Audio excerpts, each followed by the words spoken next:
So I want to show you from the Bible today why I believe that rock bottom is better than the mountaintop. We all love mountaintop experiences where we see the glory of God. Mountaintop experience is wonderful. Man, everybody loves the mountaintop. I love the mountaintop. Don't want to take anything away from the mountaintop. However, what I want to show you today is that rock bottom is better in the long run because it's at rock bottom. When we get dragged across rock bottom, that's where we can experience the love, the grace, the mercy, the comfort, and the nearness of God like nowhere else. So I can illustrate it this way. Let's say that we've got two passengers at a bus station. Okay, they're sitting side by side. They've got luggage all strode around them all over the place, and they're getting ready to take a trip. Okay, so we've got the first passenger here. He's all excited. He's glancing down his ticket, and he has got a ticket from the super deluxe bus headed for the mountaintop experience with God.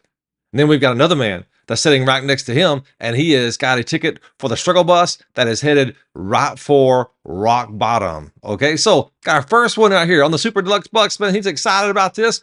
He glances over to the other guy and he says, "Hey, man, where are you headed?" And he says, "Man, I've got a ticket for the struggle bus and I'm headed right for rock bottom." So the first passenger right here, he's like, "Man, I'm so excited. I'm getting on the super deluxe bus and we are headed for the mountaintop experience. I love the mountaintop experience, man. It is great up on the mountain. Why on earth would anybody buy a ticket for the struggle bus? You must be out of your mind. You must be at the wrong place. Why would you want to go on the struggle bus to rock bottom?" And the second man, as he's sitting there, he looks over at him and he says, "Well, you see, I didn't buy this ticket. This ticket was purchased for me. It's not necessarily that I want to go to rock bottom, but it's that I need to go to rock bottom." You see, because it's at rock bottom, that's where life transformation takes place.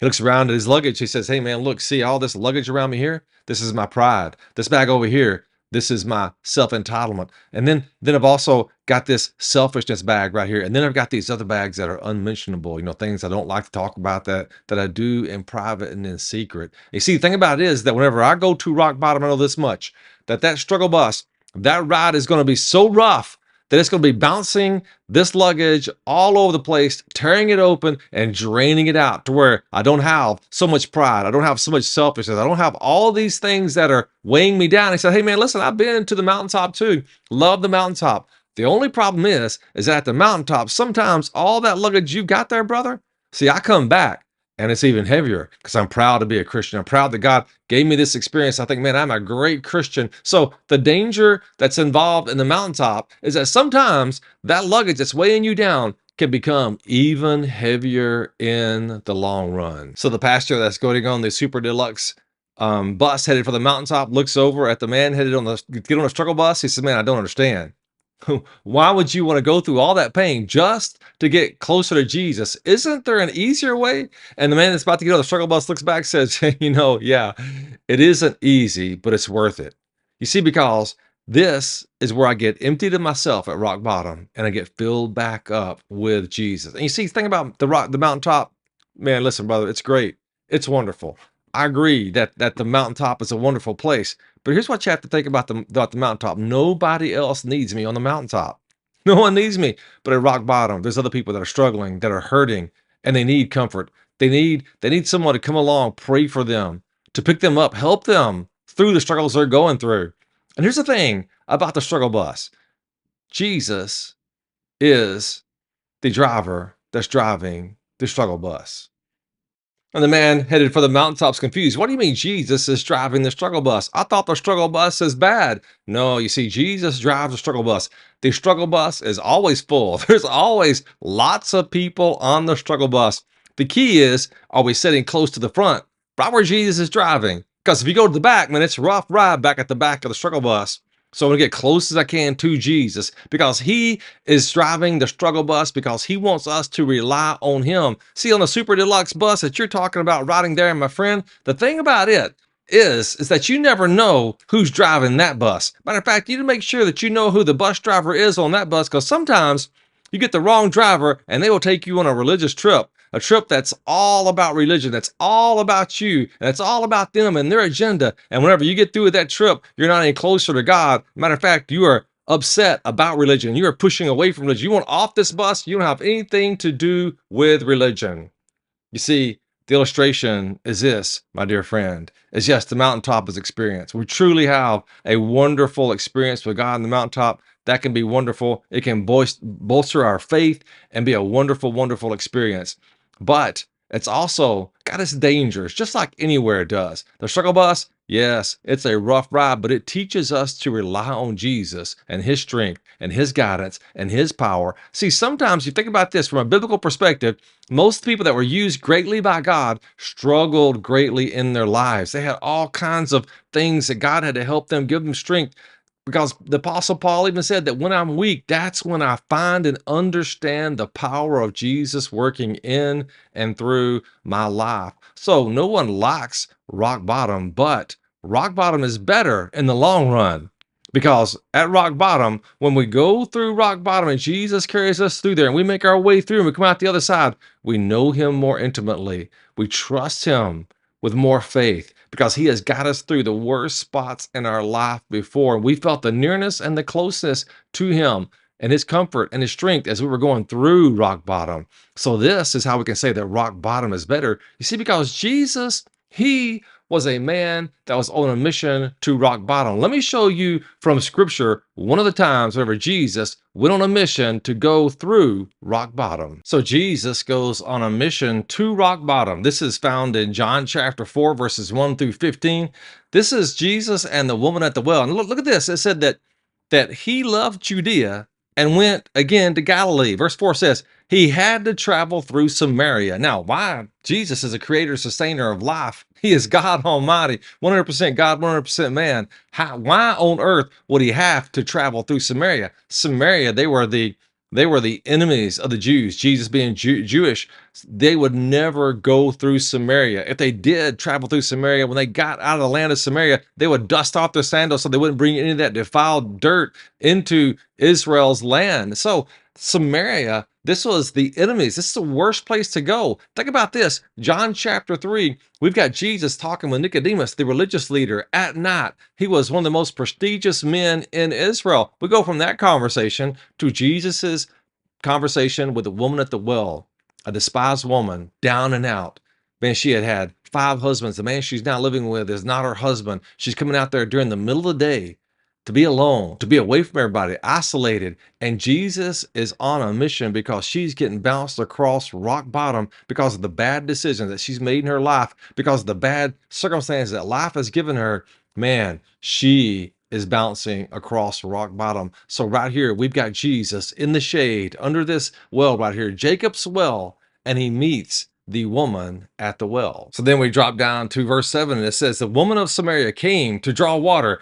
Give me a drink, Jesus said to her. Now notice, Jesus is not asking her a question. He's not asking her to give him a drink. He's demanding a drink from her. This is shocking to her because he says right here, because his disciples had gone to town to buy food, how is it that you, a Jew, ask a drink from me, a Samaritan woman? She asked him, for Jews to not associate with Samaritans. So not only did I associate with Samaritans, but no rabbi, Jewish rabbi, would speak to a woman that he didn't know, especially a Samaritan woman, especially someone who's down and out. Here Jesus is under the shade of the right there at Jacob's well, and he initiates this conversation with this shady lady, this lady that is getting drugged across rock bottom, this lady who has been on the struggle bus for a long time. Jesus answered, if you knew the gift of God, there it is. Man, if you knew, there's a lot of people who know about Jesus, but they don't know Jesus. Jesus said, if you knew the gift of God, and who it is saying to you, give me a drink, you would ask him and he would give you living water. So what she needs is she needs to know who Jesus really is. She really needs to know the gift of God. Sir, the woman said, you don't even have a bucket. So what she's saying right here is you have a bucket problem. The well is deep. Where are you going to get this living water right here? See, she told Jesus that you have a bucket problem, but Jesus reveals that she has a supply problem. She's looking for her fulfillment, her purpose, and her identity for that, all of that. She's looking at that. She's looking through the world, worldly things, romance, all this kind of stuff, all these men. She's looking for identity and purpose and fulfillment, and she can't find it. She has got a source problem. How many people today have a source problem? They're looking to the world. They're looking to the flesh. They're looking to things, success, money, bigger house, cars, material things, sex, all these kind of things for fulfillment, identity, and purpose, and they're being left empty. They are back at the back of the struggle bus, or they're getting drugged across rock bottom because they're seeking. They've got a supply problem. You understand this? The world, the flesh, the devil, it wants to hijack your need component. You have a need component that God created you with, that you would need him ultimately above everything else. And the world, the flesh, and the devil is always hijacking your need component, convincing you that you need the things of this world to bring you fulfillment, to bring you happiness, to bring you joy. And none of those things ever can. Only our relationship with God do we find true fulfillment, true purpose, and our kingdom purpose and identity in our generation. So back to the story right here. Jesus said, everyone who drinks from this water will get thirsty again. Man, you go after the world. You go to try to find fulfillment from this world, and you will be thirsty again, is what Jesus is saying here. But whoever drinks from the water that I will give him will never get thirsty again. In fact, the water that I will give him will become a well of water springing up to eternal life. Do you see that? This is a spring, Jesus says. She's talking about that he's got a bucket problem, the well right here, and Jesus is talking about a spring, a living water that comes, a source within us. Think about this. Man, I have seen spring-fed lakes before, and everything can dry up around that lake. The grass can dry up, the trees can dry up, everything can dry up around that lake. But if it's spring-fed, it has a source coming from somewhere else that's sourcing that, and that spring-fed lake is clear, beautiful, and it's always full. So what Jesus is saying, I said, whenever we got the right supply, we got the right source, we will always be filled up from the inside. Everything around us can be drying up, going bad, circumstances can be falling apart, but we'll always be filled up. Our identity, our purpose, everything that God created us for, that will always be filled up. Then, sir, the woman said to him, give me this water so I won't get thirsty and come here to draw water anymore. She's thinking that if she gets this spring of water within her, that's going to solve all of her problems, man. She won't ever have to come here and get this water out of this well again. She's missing the component that Jesus is talking about right here. It's not about getting water from this well. It's about a source inside of you. It's not physical water. It's a spiritual truth, the springing up life, bringing life into every aspect of who you are, because rock bottom isn't a place of defeat. This is what I want you to understand today, dear friend. Rock bottom isn't a place of defeat, but a place of discovery, where Jesus confirms our identity and our kingdom purpose. This is where we find true fulfillment. So rock bottom, I tell you what, let's go back to the illustration we started with. Let's get the two guys coming off their journey. One went to the mountaintop experience. The other one has come from rock bottom, and now they're there. And the man that has been at rock bottom, he's turned to the guy and he says, man, look, my bags are lighter, and I lost those bags, those unmentionable bags, and I don't want them back. And man, I'm so excited. And the man from the mountaintop comes down and he's got more bags, heavier bags. He's filled up with more pride, even though it was a wonderful experience. And he's dreading getting back to his life, because his day-to-day life cannot compare to the level he's experienced on the mountaintop. But the man who came from rock bottom, man, listen, he now appreciates every aspect of his life. The sky's bluer, the sun's brighter, circumstances don't get to him like they used to, because compared to rock bottom, even the everyday life is great. See, here's a barometer, dear friend. How you know? You want to know how the Bible in real life? Then here it is. Here's how you know when you're close to Jesus, is that gratitude is filling you up in every area of your life. You become grateful about everything. And whenever we're putting distance between us and God, then there's bitterness and anger and angst that's growing in our heart towards everybody and everything around us. So just think about this, dear friend. Where are you today? If you've really been through rock bottom with Jesus, then here's what I can guarantee you. You will have a heart filled with gratitude, even over the little things. Because the man on the mountaintop, he looks at his friend, sees his bags are lighter, hears his story of contentment and joy, and looking forward to the rest of his week right here. And he says to his friend, I guess I see what you mean. Rock bottom is better in the long run.